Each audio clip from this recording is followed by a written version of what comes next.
5-bo'lim. Jigulini cho'zu, puli nasiya.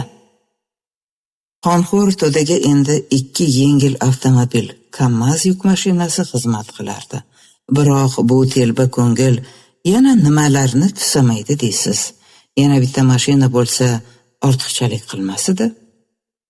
Dunyoda tirik jon borki, tirikchilik ilinjida yelib yuguradi. Abdumalik ham azaldan mashina ishqibozi. Toychorlarni tez-tez almashtirib turadi. Aniqrog'i u mashina oldi sotisi bilan shug'ullanadi. Uning savdosidan keladigan daromad ham mo'maygina.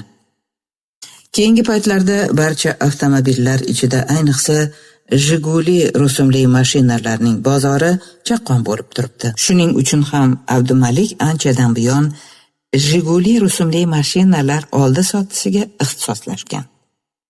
Toshkentning eng katta avtomobil bozori Sirg'ali. Bu yerda turli rusumdagi avtomobillarni uchratish mumkin. Moskvich, Jiguli, Volga, Zaporojets. Pulingiz bo'lsa hatto Ikarus yoki KAMAZ sotib olaman desangiz ham topiladi. Shiftek oppoq Jigulisini yasatib, bezab bozorga olib chiqqan Abdumalikning dimog'i chog'. Uning atrofida ko'plab xaridorlar girdikapalak bo'lishyapti. Sababi mashinasi suqsurday ko'rkam, chiroyli, buning ustiga ancha yangi. Lekin xaridorlarning ham xaridori bo'larkan. Ko'pchilik mashinani obdon sinchiklab tekshirib chiqadi, so'rab, surishtirib, minib ko'radi. Ammo narx masalasiga kelganda o'ylanib qoladi. Aytgan bahosining yarmidan picha oshishyapti xolos. Bu ham yomon emas. Biroq mashinani qisman bo'lsa-da ta'mirlatib, bo'yatib, bezatib bozorga olib chiqqanning kirasi emas. Lekin narx masalasida shoshmaslik kerak. Bu bozor, bunisi bo'lmasa yanagisi bor. Abdumalik shu xayollar bilan turganida 3 og'a-inalar to'da boshi bilan Jiguli atrofini o'rab, mashinaga astoydil xaridor bo'lib qolishdi. G'ipskasi nechanchi yil? 90-yil. Ancha yurgan o'zi. 50 ming xolos. Nu yaxshi, yangigina ekan, dedi ulardan biri. Juda yangi emas, eski emas, durust, dedi ikkinchisi. Qancha deysiz og'ayni, so'radi barzangi, suyagi buzuq yigit. 1 million xolos. Yaxshi, arzon ekan. Istihzoli kuldi boshiga soyabonli qalpoq kiygan 3-yigit. Bo'lishi qancha? Gapning o'g'il bolasini aytavering. Bo'lishi sizlardan-da endi, dedi sipolik bilan Abdumalik. Hop, og'ayni qo'lni bering, dedi shu payt osmondan tushdimi, yerdan chiqdimi paydo bo'lib qolgan dallol yigit. Xo'sh, mashinani kim olmoqchi o'zi? Men. Ismingiz nima? O'tkirbek, siznikichi? Abdumalik. Bo'lishini ayting, Abdumalik aka. Shu 1 million deyapmiz. Kami bordir axir? Ha, picha kami bor. Siz qancha berasiz, O'tkirbek aka? Men 700 ming deb turibman. Abdumalik aka, nima deysiz? Yo, bo'lmaydi. Nega bo'lmas ekan? Bu kamlik qiladi. O'tkirbek aka, kamlik qilarkan. Ozroq qo'shasizmi? Yo, endi men yomon baho aytmadim. Ko'rinib turibdi, yaxshi odamdan yomon gap chiqarmidi. Kami bo'lsa ko'paytiraylik. Ana 800 bo'lsin. Nima dedingiz, O'tkirbek aka? Yo'q, bo'lmaydi. Abdumalik aka, 750 ga berasizmi? Yo'q aka, yana qo'shishsin. O'tkirbek aka, qo'shamiz ekan. Siz juda oshirib yordingiz-ku. Nima, pul yetmayaptimi? Aka, og'aynilaringiz berib turishadi. O'zi ham ancha sho'x, badavlat yigitlar ko'rinishadi. Xo'sh, mayli, dedi O'tkirbek Abdumalikka yuzlanib. Bu yoqqa yuring, og'ayni. Manchi, ajablandi dallol yigit. Hozir siz bilan ham gaplashamiz. O'tkirbek bilan Abdumalik 10-15 qadam oldinga yurib to'xtashdi. Bu dallol pallorni qo'yavering, dedi O'tkirbek o'smoqchilab. Mashinangiz menga yoqib qoldi. Qo'lni bering. Naqd 900 ming berganim bo'lsin. Bu gapdan Abdumalikning ko'ngli ancha yorishib ketdi. Bor baraka deb yubordi u beixtiyor. Hozir mashinani uyga olib boramiz, pulni sanab olgach, tilxat yozib berasiz. Hujjatlashtirishni ertaga qoldiramiz. Xo'p, kelishdik. Yo'l boshlovchining mashinasi shahardan ancha chetga chiqib ketdi. Ikki tomon kimsasiz dala, ovloq joylar. Bundan Abdumalikning ko'ngli negadir g'ash torta boshladi. Abdumalikning yuzidagi o'zgarishni payqagan O'tkirbek gapni uzoqdan boshladi. Mening uyim ham, ishxonam ham bir joyda, fermam bor. Dehqonchilik bilan shug'ullanasizmi? Borganda ko'rasiz. Bizning biznes bilan sanoqli odamlar shug'ullanishadi. Mana yetib keldik. Bu bizning koshona. Marhamat, dedi O'tkirbek, mehmonni vagon uyga boshlab kirarkan. Qalay, yoqdimi? Uy ham, ishxona ham deng, hayron bo'lib so'radi Abdumalik. Ha, hozir ishimizni ham ko'rasiz, dedi O'tkirbek, mug'ombirlik bilan sheriklarga ko'z qirini tashlab. Xullas, gap bunday oshna. Hozir menga Jigulini sotganing haqida tilxat yozib berasan.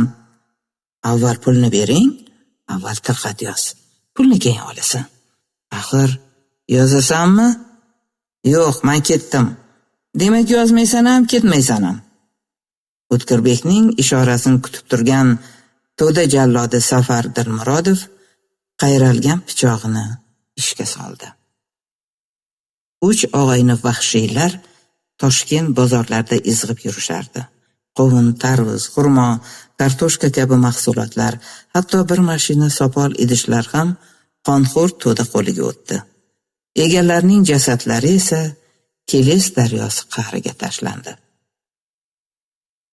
Shlagbaum yopiq. Tezda izma-iz borish kerak. Darhol yo'lga tushing. Leytenant Saidov ham siz bilan birga boradi.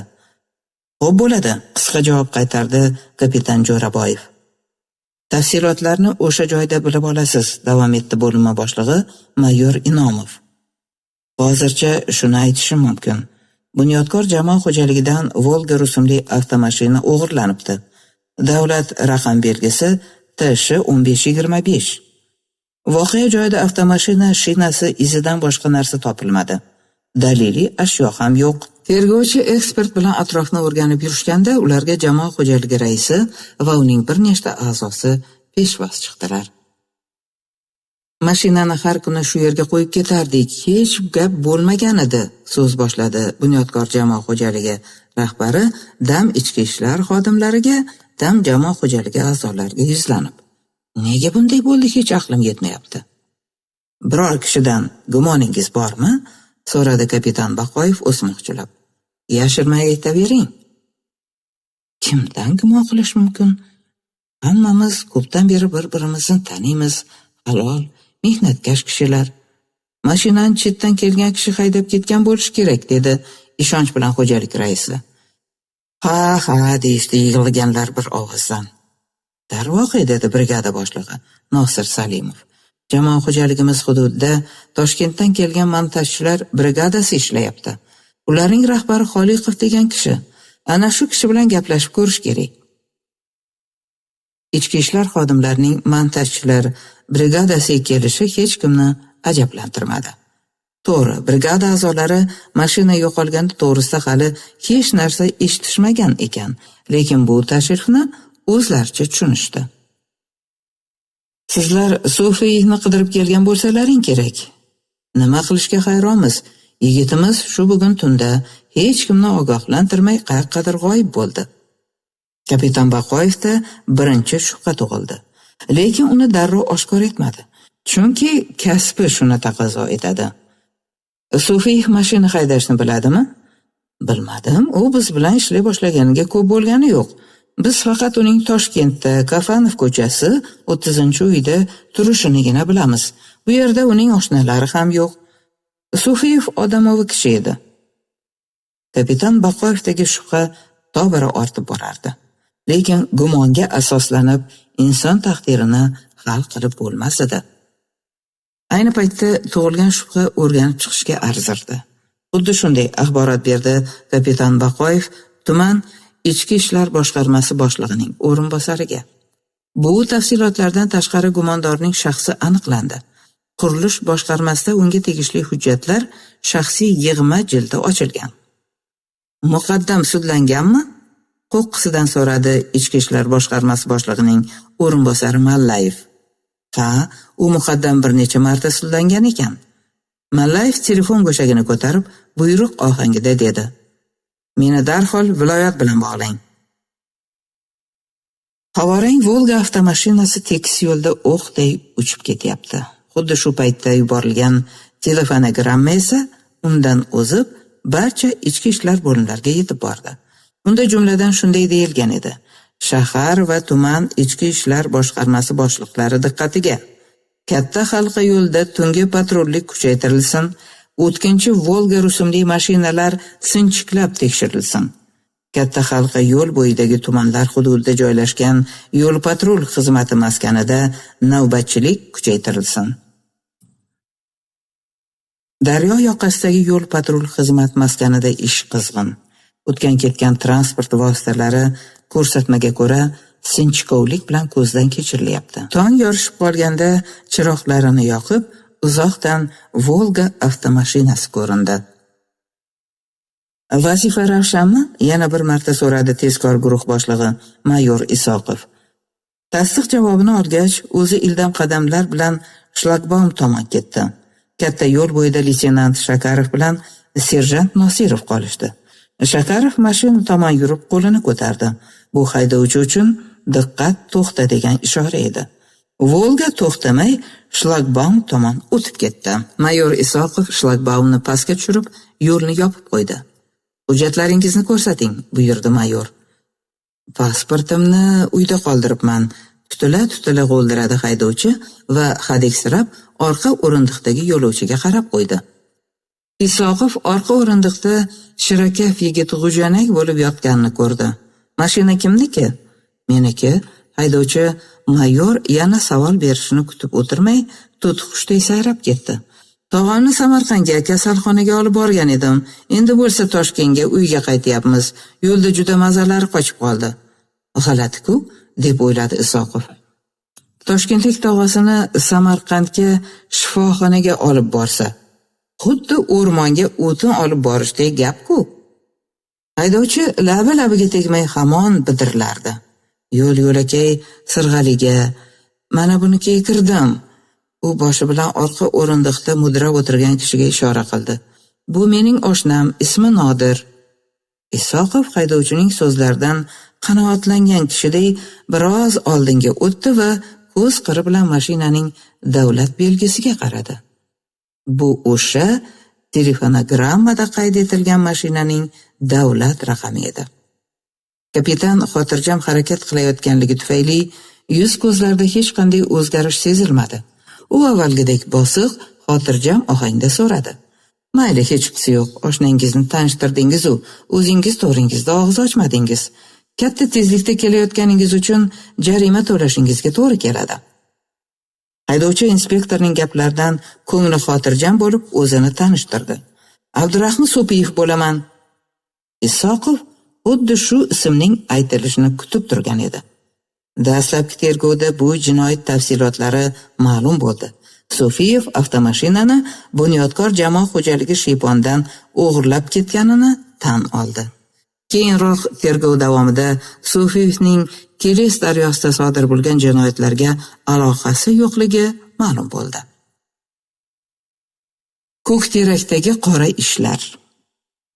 O'tkirbek qarasa, shuncha qilg'ilikni qilsa ham birov uning mushugini pish demayapti. Qilgan gunohlarini go'yo daryo oqizib ketayotgandek.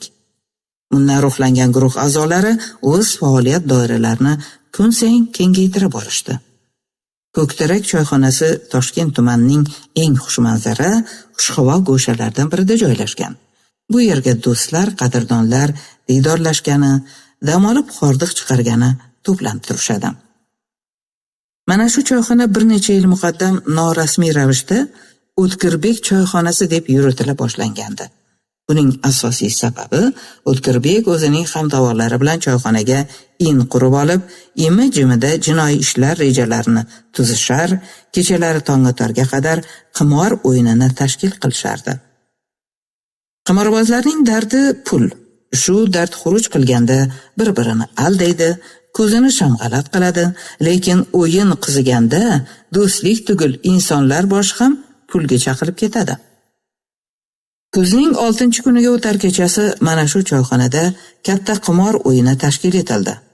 O'rtadagi pul dam unga, dam bunga o'tib turdi. Tongga yaqin esa Chirchiqlik Aziz Tursunovning omadi chopdi. Hamma pullar uning oldiga uyilib qoldi. O'yindan so'ng Abdurahim Sultonov uni o'z avtomashinasida uyigacha kuzatib qo'ydi. O'tkirbek g'olibga mag'lub ko'zi bilan qaradi. Mol achchig'i, jon achchig'i, puliga achindi. Bundan ham muhimrog'i, o'sha pullarning egasi bo'lish istagi vujudini titratib yubordi. Shu orzu-havaslar uning zardasini qaynatib, o'rnidan sapchib turib ketdi. Nahotki allaqanday bir kelgindi, cho'ntagimni qoqlab ketaversa, qudrandi o'zicha. Ko'p o'tmay Azizdan qimor o'yinda yutib olgan pullarni tovlamachilik yo'li bilan qaytarib olish uchun nayrang o'ylab topdi. Biroq bu rejasini sirtiga chiqarmasdan qabih niyatini pinhona amalga oshira boshladi.